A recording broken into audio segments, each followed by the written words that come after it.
Assalamualaikum warahmatullahi wabarakatuh. Selamat berjumpa lagi dengan serial silsilah Nabi-Nabi di TV Peradaban. Pada episode 15 kali ini, kita akan mengupas lebih dalam tentang silsilah dan kisah Nabi Musa alaihissalam, Nabi Allah yang termasuk dalam kelompok Nabi Ulul Azmi bersama dengan Nabi Nuh, Nabi Ibrahim, Nabi Isa, dan Nabi Muhammad sallallahu alaihi wasallam. Tapi sebelum itu, jangan lupa untuk subscribe, like, and share channel TV Peradaban, serta like dan share video lainnya dari kami. Makna dari Rasul Ulul Azmi adalah Rasul Allah yang memiliki keteguhan dan kesabaran yang sangat kuat dalam menghadapi berbagai rintangan yang dialami selama menyampaikan ajaran Allah Subhanahu wa Ta'ala kepada umatnya.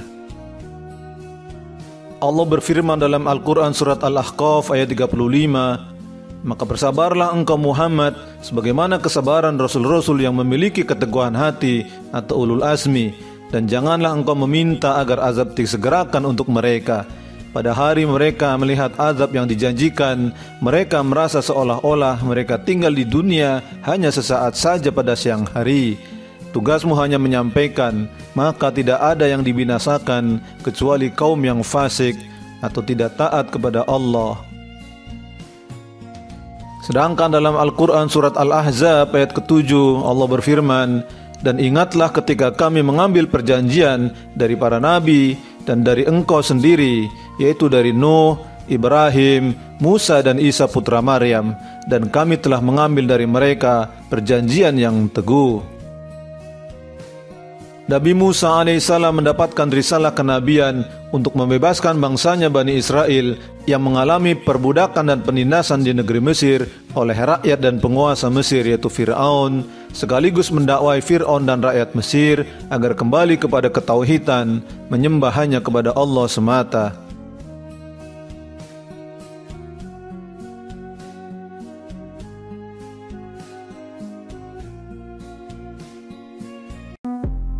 Baru Emirates Sabun Bidara Body Wash. Emirates Sabun Bidara Body Wash dengan ekstrak daun bidara pertama di Indonesia. Kandungan ekstrak daun bidaranya berfungsi untuk menyembuhkan jerawat, mencegah penuaan dini pada kulit, dan menghaluskan kulit kering.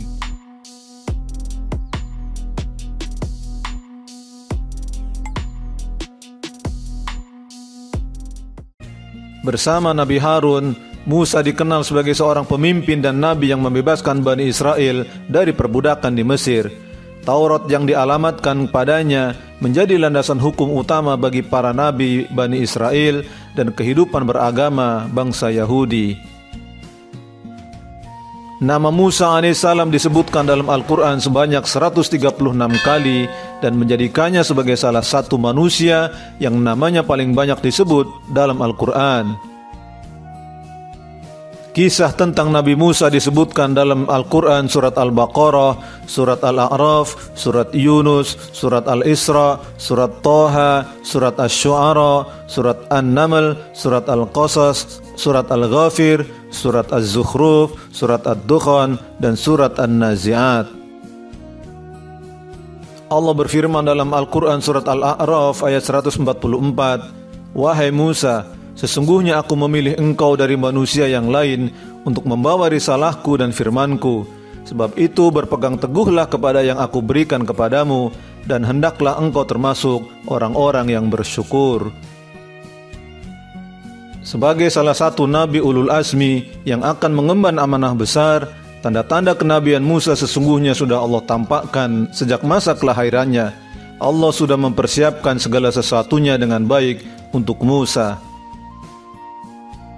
Para ahli sejarah memperkirakan Nabi Musa hidup antara tahun 1527 sampai 1407 sebelum Masehi dan mendapat tugas kenabian di daerah Mesir dan Sinai dan meninggal dalam usia 120 tahun. Sebagai saudara kandung Nabi Harun, maka kedua orang tua Nabi Musa adalah sosok yang sama dengan kedua orang tua Nabi Harun, yaitu ayahnya Imran dan ibu yang bernama Yukabid atau Yokhabed. Adapun mengenai nasab Nabi Musa, para ulama menuliskan sebagai berikut. Musa bin Imran bin Kahats bin Azir bin Lawi bin Yakub bin Ishak bin Ibrahim bin Azar bin Nahur bin Seruh bin Rehu bin Pelech bin Eber bin Selah bin Arfaksad bin Sam bin Nuh. Sebagaimana sudah kami sebutkan sebelumnya, bahwa Musa lahir pada saat tahun diberlakukannya kebijakan membunuh atau menyembelih setiap bayi laki-laki yang lahir dari Bani Israel. Imam As-Suddi meriwayatkan dari Abu Salih dan Abu Malik, dari Ibnu Abbas, dari Murrah, dari Ibnu Mas'ud, suatu ketika Fir'aun bermimpi seakan-akan api datang dari arah Baitul Maqdis lalu membakar rumah-rumah di Mesir dan seluruh kaum Kipti. Namun api tersebut tidak membahayakan Bani Israel. Saat bangun, Fir'aun merasa takut oleh mimpi itu. Ia kemudian mengumpulkan seluruh paranormal dan tukang sihir kerajaan. Fir'aun bertanya kepada mereka terkait dengan mimpi itu. Mereka berkata, akan lahir seorang bayi laki-laki dari kalangan Bani Israel. Ia akan menghancurkan penduduk Mesir. Sebab itulah kemudian Fir'aun memerintahkan untuk membunuh setiap bayi laki-laki yang lahir dari Bani Israel dan membiarkan hidup bayi-bayi perempuan Bani Israel. Dikisahkan dalam Al-Quran surat Al-Qasas ayat yang keempat, sungguh Fir'aun telah berbuat sewenang-wenang di bumi dan menjadikan penduduknya berpecah belah. Dia menindas segolongan dari mereka yaitu Bani Israel. Dia menyembelih anak laki-laki mereka dan membiarkan hidup anak perempuan mereka. Sungguh dia Fir'aun termasuk orang-orang yang berbuat kerusakan.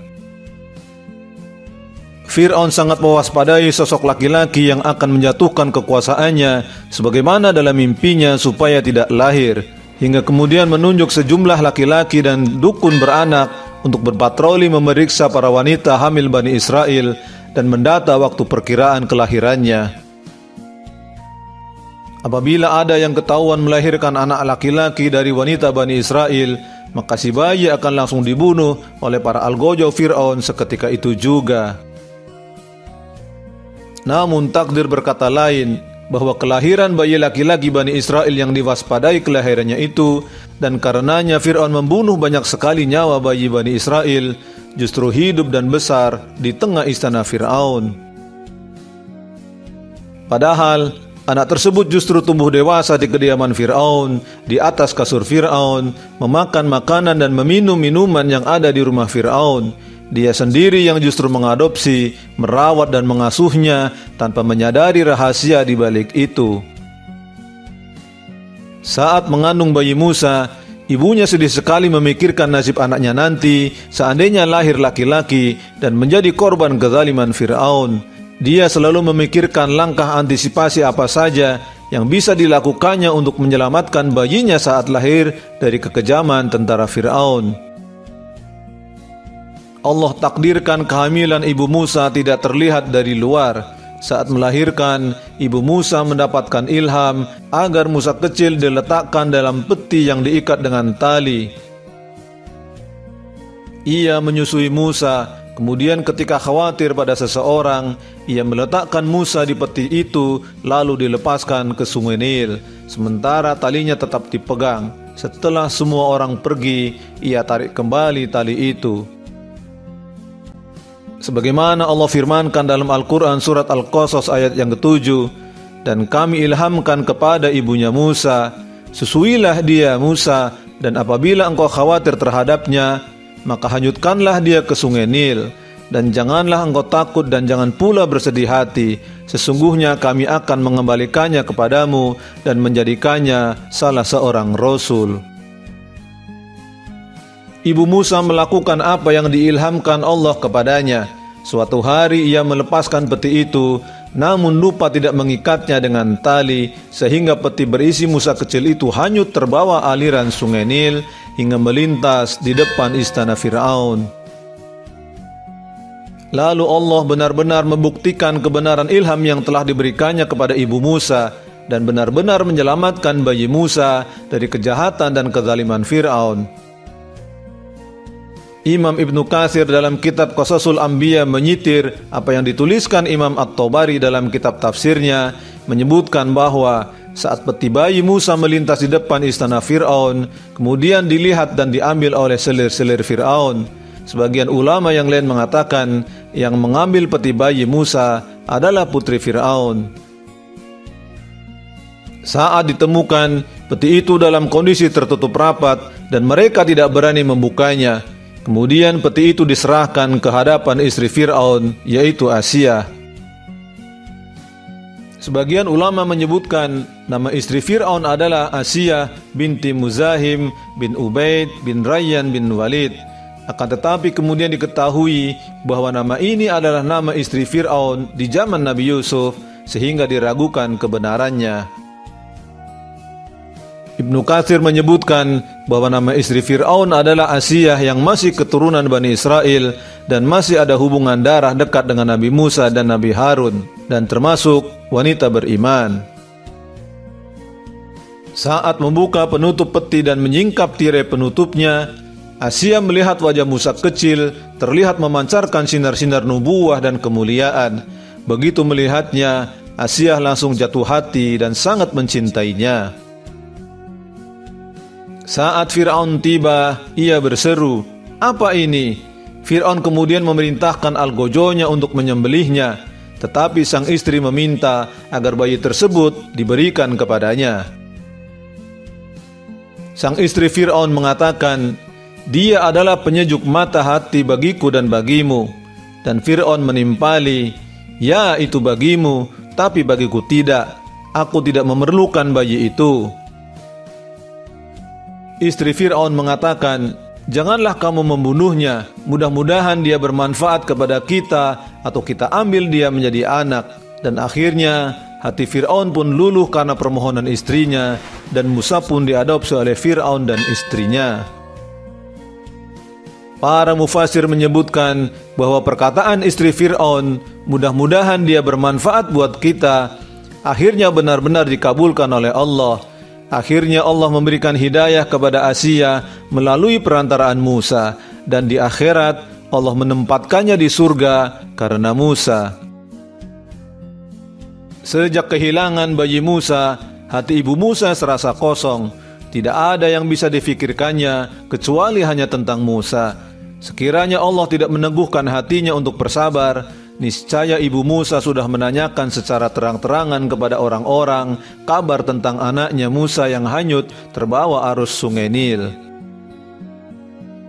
Dalam Al-Quran surat Al-Qasas ayat yang ke-11 disebutkan, "Dan dia ibunya Musa berkata kepada saudara perempuan Musa, 'Ikutilah dia Musa.' Maka kelihatan olehnya Musa dari jauh, sedang mereka tidak menyadarinya." Imam Mujahid dalam tafsirnya menyatakan, saudara perempuan Musa melihat Musa dari kejauhan. Sedangkan Imam Qatadah menjelaskan, saudara perempuan Musa melihat Musa dari dekat, tapi memperlihatkan sikap seakan tidak mengenal dan tidak menginginkannya. Setelah dipungut anak oleh Fir'aun dan istrinya, Musa tidak mau disusui oleh siapapun wanita yang ada di istana Fir'aun. Musa kecil tidak mau makan apapun, hingga seisi istana Fir'aun dibuat bingung oleh Musa. Istri Fir'aun kemudian mengirim Musa bersama para dukun beranak dan sejumlah wanita ke pasar, tapi tak seorang pun yang diterima oleh Musa untuk menyusuinya, dan Musa terus menangis karena kehausan dan lapar. Dan saat semua orang berdiri di hadapan Musa, saudari Musa melihatnya dan memperlihatkan sikap seolah tidak mengenalnya. Kemudian mengatakan, "Maukah aku tunjukkan kepadamu keluarga yang akan memeliharanya untukmu dan mereka dapat berbuat baik kepadanya?" Ibnu Abbas berkata, saat ia mengatakan seperti itu, mereka berkata kepadanya, "Bagaimana kau tahu ada keluarga yang bisa merawat dan menyayangi bayi ini?" Ia menjawab, "Demi menyenangkan raja dan harapan semoga bisa memberi manfaat baginya." Kemudian mereka pun pergi bersama saudari Musa itu ke kediaman ibu Musa. Kemudian digendongnya Musa kecil oleh ibunya. Saat ibu Musa menyodorkan susu, Musa langsung meraih susu ibunya dan menetek. Seseorang kemudian menemui Asiyah untuk menyampaikan berita gembira tersebut. Kemudian Asiyah memanggil ibu Musa untuk datang ke kediamannya, menawarkan untuk tinggal bersamanya dan berlaku baik terhadapnya. Tetapi ibu Musa enggan menerima tawaran tersebut dan mengatakan, "Aku punya suami dan anak-anak. Aku tidak bisa tinggal di sini, tapi biarkan bayi ini aku bawa." Asiyah mempersilahkan ibu Musa membawanya dan memberikan gaji padanya, juga memberikan nafkah, pakaian dan hadiah. Allah berfirman dalam Al-Quran surat Al-Qasas ayat 13, "Maka kami kembalikan dia Musa kepada ibunya, agar senang hatinya dan tidak bersedih hati, dan agar dia mengetahui bahwa janji Allah adalah benar, tetapi kebanyakan mereka tidak mengetahuinya." Akhirnya ibu Musa bisa membawa Musa kembali pulang, dan Allah menyatukan kembali di antara keduanya setelah sekian waktu terpisah. Demikianlah Allah telah perlihatkan tanda-tanda keutamaan dan kenabian Musa yang kelak akan membebaskan kaumnya dengan serangkaian skenario langit yang sangat indah dan rapi sekali. Dimulai dengan saat kelahiran Musa yang bertepatan dengan masa tahun penyembelihan. Hal ini kemudian menjadikan ibunya berpikir keras untuk menyelamatkan Musa. Kemudian Allah ilhamkan kepada ibu Musa untuk menghanyutkannya ke sungai Nil, hal yang kemudian menuntun bayi Musa menuju kediaman Fir'aun, hal yang kemudian menjadikan Musa dipungut sebagai anak oleh Fir'aun, sehingga aman dan selamatlah Musa. Selanjutnya, Allah jadikan Musa tidak mau menyusu kepada perempuan manapun, hal yang kemudian mengantarkan Musa kembali kepada ibunya untuk disusui, sehingga mereka bersatu lagi sebagai keluarga, dan Musa tetap juga sebagai anak angkat dari Fir'aun. Kekuasaan Fir'aun yang absolut dengan dukungan tokoh kuat Mesir saat itu yaitu Haman hanya akan mudah untuk dihadapi kalau yang menghadapinya juga seorang yang kuat dan memiliki posisi yang tinggi di kerajaan Mesir. Disinilah skenario Allah sangat indah dengan menjadikan Musa sebagai anak angkat Fir'aun. Wallahu a'lam bissawab.